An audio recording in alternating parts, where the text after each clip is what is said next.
I'm here with Professor Andrew Cooper, a researcher at the University of Waterloo in Canada. Welcome to the German Development Institute. Matthias, it's great to be with you and to be at DIE. Well, thank you so much. Andrew, after Russia took the Crimea, the G8 summit in Sotchi was cancelled. Does this mean that the G8 is history and the G20 will become more important? The good news is the G20 is intact. There doesn't seem to be any issue about the G20 sort of falling apart.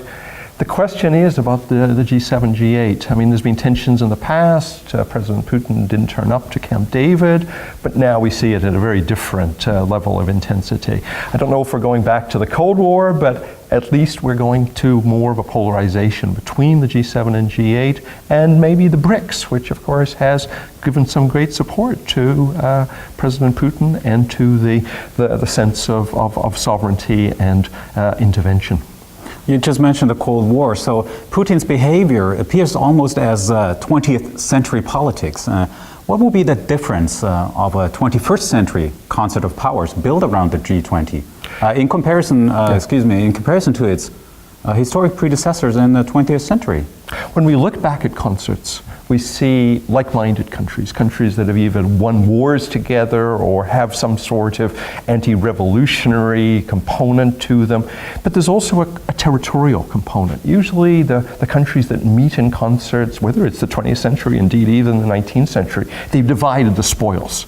So in some ways we're going back to the past. I mean, we're seeing issues about territory. And of course this is very different than our images of the 21st century that would be post-territorial. We'd be talking about economics, social issues, human rights, environment and development, and of course on a global level, where in a sense there's going to be this clash. And of course maybe once more, the good news is that there's so much interdependence in the world, and that many of these territorial conflicts are still somewhat limited, that perhaps those pressures will outweigh the pressures of the past. And we can already see that when it comes to economics. Russia is already suffering.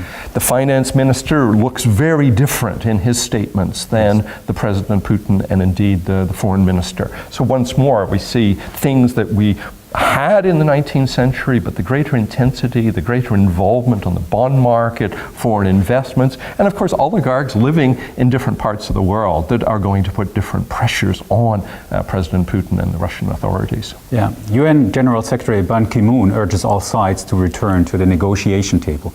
What should be the role of, let's say, the United Nations and other international organizations in this conflict? So far we've seen sort of ritualistic activities. We've seen calling of Security Council, we've seen sort of movements of diplomacy in terms of the Secretary General going to the conflict areas. There's table proposals in terms of peacekeepers, and perhaps this has happened in the past, whether it's going back to the Suez crisis of the 50s or of course the post-Cold War period. But as of yet they have not delivered. We've seen was probably the UN receding in terms of its legitimacy and its sense of authority in this crisis rather than pushing forward.